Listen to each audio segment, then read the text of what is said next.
రుద్దుడు ఆంధ్రప్రదేశ్లో కొన్ని దశాబ్దాలుగా రుద్దుడికి ఒక 10 సంవత్సరాలుగా 2009 నుంచి బ్రేక్ పడింది. 2009 దాకా పడిన బ్రేక్ ఏదైతే ఉందో, 2009 నుంచి పడిన బ్రేక్ ఏదైతే ఉందో, ఒక వ్యక్తి రుద్దుడిని కాస్త ఇది కొణిదెల శివశంకర వరప్రసాద్ అలియాస్ చిరంజీవి గారిని రుద్దుడు కాస్త అక్కడి నుంచి మళ్ళీ ఇంకొక వ్యక్తిని రుద్దటం మొదలుపెట్టారు. ఆహా ఓహో అనుకుంటా. ఇది నా అభిమాన నటుడు ఉప ముఖ్యమంత్రి శ్రీ కొణిదెల పవన్ కళ్యాణ్ గారిని. సరే, ఇక ఈ రుద్దుడు నుంచి మొత్తం రాజకీయాల్లోకి వచ్చేసిన తర్వాత రాజకీయాల్లో రుద్దుడు కూడా మన కామనేగా. ఇప్పుడు నిన్నటిగాక మొన్న చేతబడుల ఫోటో దగ్గర నుంచి ఇట్లా రుద్దుడు కార్యక్రమం అనేది ఆంధ్రప్రదేశ్ రాష్ట్రంలో ఎలా అయితే చేశారో 2010 దాకా, ఆ తర్వాత నుంచి ఇప్పటిదాకా రాజకీయాల్లో కొద్దిగా అంటే హిట్లు లేకపోయినా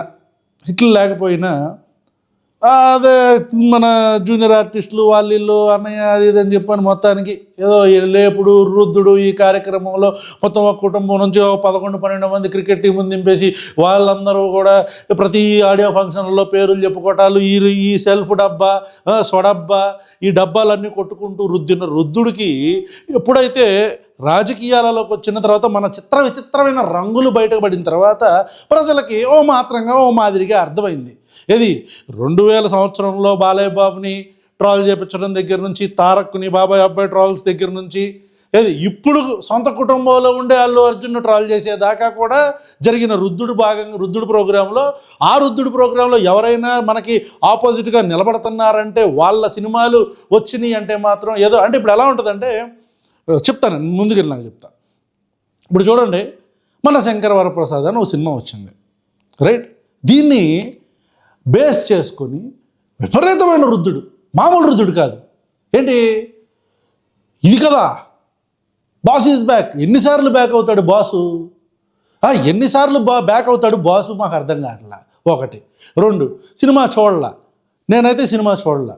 సినిమా చూసి రివ్యూ చెప్పాను అనుకోండి, మళ్ళీ ఎడుతారు. ఇక దాని గురించి ఎందుకు మనం చెప్పడం? ఎందుకంటే ఆ రొట కామెడీ గురించి మనం ఏం మాట్లాడతాం? రొట కామెడీ రావుపూడి గురించి మనకు తెలిసిందే. దాని గురించి నేను మాట్లాడను, సినిమా జోలికి వెళ్ళను. సరే, ఓ మాదిరిగా యావరేజ్ ఉంది అని చెప్పని కొంతమంది, ఫ్లాప్ అని కొంతమంది చెప్తున్నారు. ఓకే రైట్, యావరేజ్ అనుకుందాం, ఫ్లాప్ కూడా కదా యావరేజ్ అని అనుకుందాం. ఈ రుద్దుడు ఏంటి అంటున్నా, ఇక బాలయ్యబాబు బొమ్మలు పెట్టి చూడండి. అంటే ఇప్పటికీ కూడా సినిమా ఇండస్ట్రీని వెళ్తాం ఏంటి లేదు, ఏంటి రుద్దుడు ఎప్పుడు వెళ్ళటం? మొన్న అఖండ 2, అంతకుముందు డాకు మహారాజు, అంతకుముందు భగవంత్ కేసరి, అంతకుముందు అఖండ, ఇట్లా వరుసపెట్టి వీరసింహారెడ్డి వరుసపెట్టి సినిమాలు దాదాపు 5-6 సినిమాలు హిట్లు కొట్టిన నందమూరి బాలకృష్ణ బాలయ్య బాబు ఏంటి, అంటే 6 సినిమాలు 5 సినిమాలు వరుసగా ఈ ఏజ్లో హిట్ కొట్టినోడేమో ఒక్క సినిమా ఏదో 2017లో వచ్చిన ఖైదీ నెంబర్ 150 16-17లో వచ్చింది. అంటే పుష్కర కాలం, దాదాపు 10 సంవత్సరాలు 14 సంవత్సరాలు పుష్కరాలు, అది పక్కన పెట్టండిలే. దాదాపు ఒక దశాబ్దం పాటు ముక్కి మూలిగి యావరేజ్ ఫ్లాపుల్లో కొట్టుమిట్టాడుతూ పట్టుమని ఒక్క సినిమా యావరేజ్ అయ్యిందో లేదో మళ్ళీ అమ్మ రుద్దుడు ఏంటి రుద్దుడు? ఆంధ్రప్రదేశ్ ప్రజలకి రుద్దుడు గోలేంటి? గ్రేస్ అంటారు, డ్యాన్స్ అంటారు. ఏంటి ఆ గ్రేస్ ఏంటి? కనపడట్లేదా డ్యాన్సులు? అతను పెద్ద మనిషి, వయసు అయిపోయింది. తాతగారు, చిరంజీవి తాతగారు సినిమాలో కనిపించినప్పుడు తాతగారు బాగా డ్యాన్స్ చేస్తున్నారు, తాతగారు ఈ వయసులో కూడా తాతగారు యాక్టింగ్ చేస్తున్నారని చెప్పి మనందరం అప్రిషియేట్ చేయాలి తాతగారిని. అంతేగాని రుద్దుడు ఏంటి అంటున్నా. నాకెక్కడ అంటే చూసి నవ్వు వచ్చిందంటే, బాలయ్య బాబు బొమ్మ పెట్టి, ఈ చిరంజీవి బొమ్మ పెట్టి, పక్కన ఈ శివశంకర వరప్రసాద్ బొమ్మ పెట్టి చూసారా? ఎన్ని సంవత్సరాలైనా టాలీవుడ్ ఎప్పుడు పడింది మనకి సినిమా హిట్టు? 2009 తర్వాత ఏమో రాజకీయాలు అని చెప్పని తప్పించేసుకున్నాం. ఇక మళ్ళీ అవి కుదరలా. 2015కి వచ్చాం మళ్ళీ బయటికి.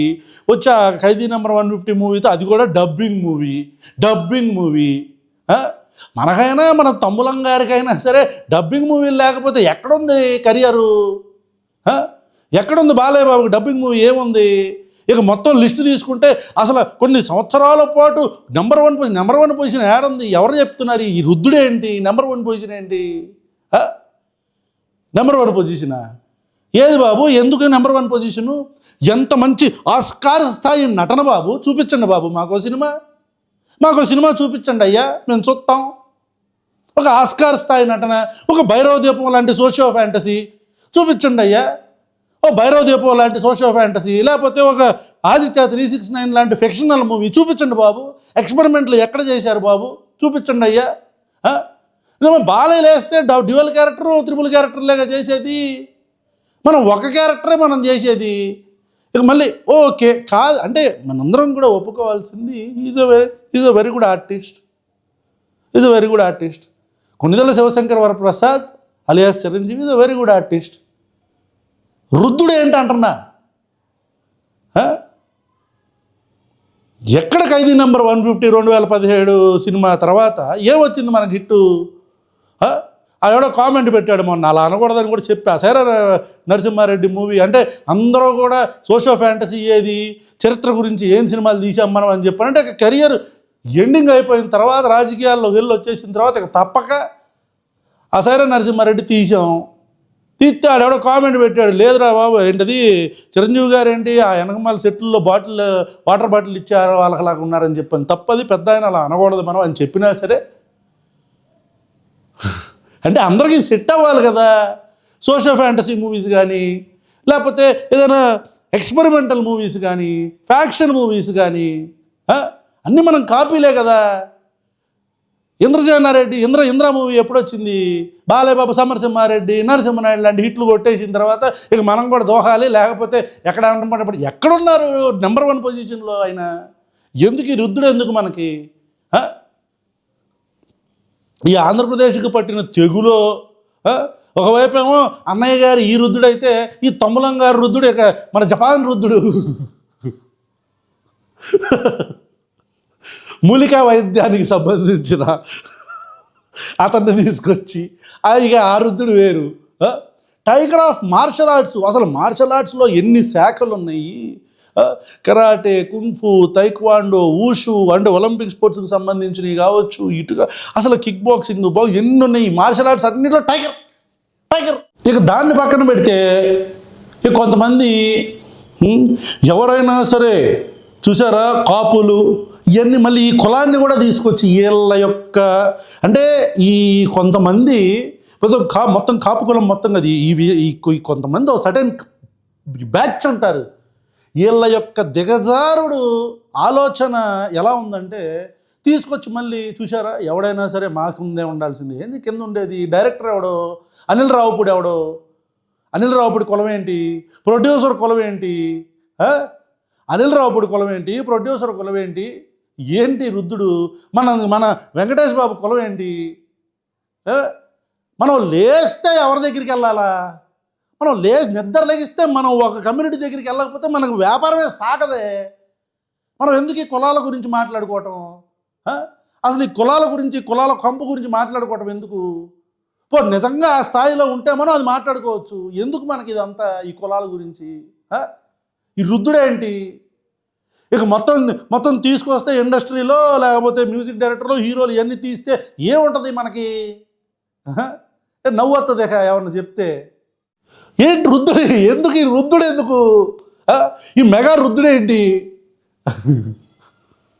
సో కాబట్టి దయచేసి నాకెందుకో అది చూడగానే అరే ఏంటి ఈ రుద్దుడేంటి? ఇక మనకి ఇంత సోషల్ మీడియా వచ్చేసి ఎంత దొరికిపోయినా సరే, మనుషులు ఎంత దొరికిపోయినా సరే వరుసగా బాలయ్య బాబుకి వచ్చిన హిట్లేంటి,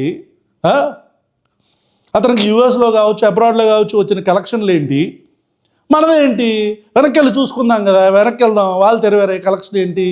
లేకపోతే ఇంకోటి ఏదో తీసాడు, అదేంటిది కీర్తి సురేష్తో పాటు హీరోయిన్ అదేదో ఉందలే అరాచకం, అదొకటి. బోలా శంకర్ మన అరాచకాలు కదా మన ఇవన్నీ. నెంబర్ 1 పొజిషను, నెంబర్ 1 ఆపండి ఆ రుద్దుడు, దయచేసి ఆపండి, ఆపకపోతే జనాలు నవ్వుకుంటున్నారు ఈ రుద్దుడికి. ఒకవైపు ఆ జపాన్ రుద్దుడు, ఇంకోవైపు ఈ రుద్దుడు. ఈ ప్లాట్ఫామ్లో ఈ డిబేట్ గురించి మాట్లాడాలంటే, పబ్లిక్ ఇష్యూస్ గురించి మాట్లాడదామంటే ఏ కాడికి ఈ రుద్దుడు గురించి మాట్లాడకపోతే మళ్ళీ ప్రజలు ఎక్కడ కొంతమంది అమాయకులు నిజమేగా ఇన్ని సంవత్సరాలుగా నెంబర్ వన్ పొజిషన్, ఎక్కడ నెంబర్ వన్ పొజిషను? ఇక ఆయన అంటే ఆ తర్వాత ఆయన తమ్ములం గారు అంటే, ఇక ఆయన తమ్ములం గారి తర్వాత ఇంకా ఏమి ఎవడొస్తారు? ఇక మహేష్ బాబు పోయాడు, ప్రభాస్ పోయాడు, ఏంటి ఇంటర్నేషనల్ వైడ్ ఫేమస్ అయిన ప్రభాస్ పోయాడు. నెంబర్ వన్ కాదు ప్రభాసు, మహేష్ బాబు పోయాడు. ఇది మహేష్ బాబు సినిమాలు ఏంటి, అతని కలెక్షన్లు ఏంటి, మన కలెక్షన్లు ఏంటి? ఏం నెంబర్ వన్? ఎవరు నెంబర్ వన్? తారక్ పోయాడు, అల్లు అర్జున్ పోయాడు. మన దిక్కుమాలిన ఆలోచనల స్థాయికైనా ఒక పరిపక్వత పక్కన పెట్టండి. కనీసం ఒక ఇది ఉండాలి, ఒక లెవెల్ ఉండాలి కదా. ఇంకెంతకు మించి దిగజారుతాం? నెంబర్ వన్ మెగా బాసు, ఎవరికి బాసు?